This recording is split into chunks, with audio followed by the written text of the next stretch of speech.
তো বন্ধুরা আজকে কিন্তু আমি দেখাবো যে এই পাইপিংটা কিভাবে করবেন। এই পাইপিং করতে কিন্তু ডিজাইন পাইপিংয়ের উপর করতে অনেকের হয়তো কোনো প্রবলেম হয়।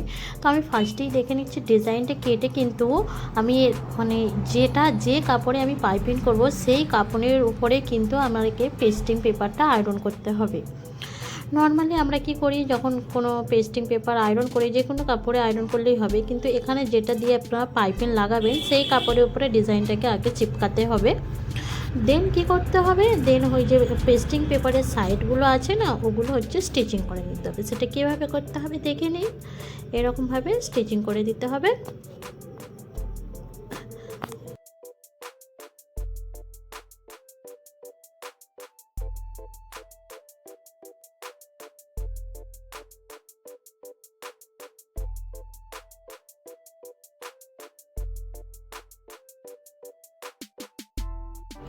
তো তারপরে এখন মিডিলে কাট করে কামিজের মানে সামনের গলাও সেটা মিডিল করে কাট করে নিলাম। দেন এটা তার উপরে বসিয়ে নিলাম। মিডিল পয়েন্ট দুটো কাট করে কেন নিলাম বলুন তো, যাতে করে পুরো মিডিলে আমি বসাতে পারি। তো দেন এবারে কি করতে হবে দেখুন, আমি একটা সেলাই করতে হবে। আপনারা নিশ্চয়ই জানেন যে ডিজাইন করলে কোথা থেকে সেলাইটা করতে হবে। কারণ মিডিলে আমি একটা পিন দিয়ে সেট আপ করে নিচ্ছি। দেন এই যে ডিজাইন শেপটা আছে পুরো শেপ দিয়ে আমাকে স্টিচিংটা করতে হবে। আপনারা ভিডিওটি দেখুন, ভালো করে বুঝতে পেরে যাবেন।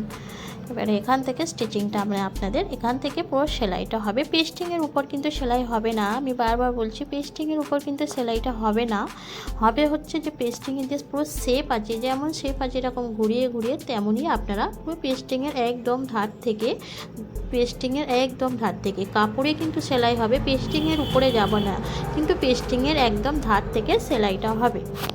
তো ব্যাকগ্রাউন্ডের যে সাউন্ড হচ্ছে গাড়ির, তার জন্য আমি মানে আপনাদের সবার কাছে দুঃখিত, কারণ আমি এমন জায়গায় আছি যে গাড়ির আওয়াজ হচ্ছে খুব। তো এইভাবে কাট করে নিতে হবে। কাট করে নেওয়ার পর এভাবে কিভাবে উল্টাবেন, পাইপিংটা কিভাবে হবে, তাই ভাবছেন না আপনারা? তো সেটাই আমি দেখানোর জন্য আছি। তো দেখিয়ে দিচ্ছি, কোনো প্রবলেম হলে অবশ্যই আমাকে কমেন্টসে জানিয়ে দেবেন বন্ধুরা। তো এখান থেকে এবারে আমি ছোট ছোট কাট করে নেব। এমনভাবে কাটটা করবো, মানে এমনভাবে আমি কাঁচি দিয়ে কেটে নেবো ছোটো ছোটো করে, যাতে করে আপনারা যেখানে সেলাই আছেন ওই পর্যন্ত কিন্তু আমি কাঁচিটা নিয়ে যাচ্ছি, কিন্তু সেলাই কাটবো না, সেলাইয়ের পুরো মুখ পর্যন্তই যাব, সেলাই কাট।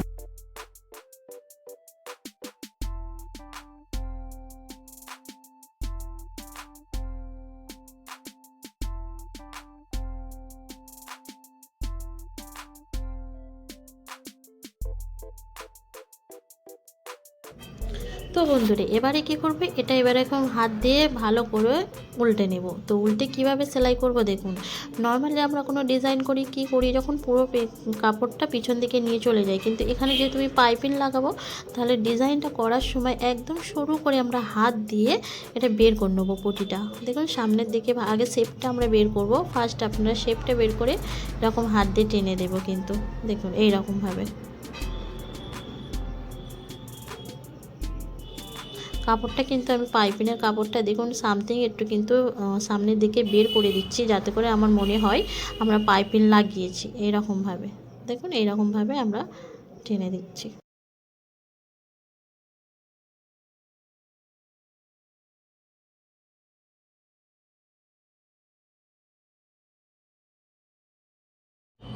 তো এইরকমভাবে সামনের দিকে মানে পিছনের কাপড়টা এরকম হাত দিয়ে বের করে নিয়ে একদম ধার থেকে কিন্তু আমি সেলাইটা মারছি, একদম ধার থেকে সেলাইটা মারবো, যাতে করে ফিনিশিং হয়। ঠিক আছে, সেলাইটা করতে হবে কিন্তু এই কাপড়টা এরকমভাবে বের করে নিয়ে মানে সামনের দিকে বের করিয়ে দিচ্ছি দেখুন, যাতে করে আমার মনে হয় আলাদাভাবে পাইপিং লাগিয়েছি। তো এইভাবে করে নিয়ে কিন্তু পুরো সেলাইটা একদম মানে কাপড়ের একদম ধার থেকে কিন্তু সেলাইটা হচ্ছে, পাইপিংয়ের উপরে কিন্তু সেলাইটা যাচ্ছে না, যাচ্ছে কিন্তু কামিজের কাপড়ের উপর দিয়ে। ওকে, কিন্তু একদম ধার থেকে।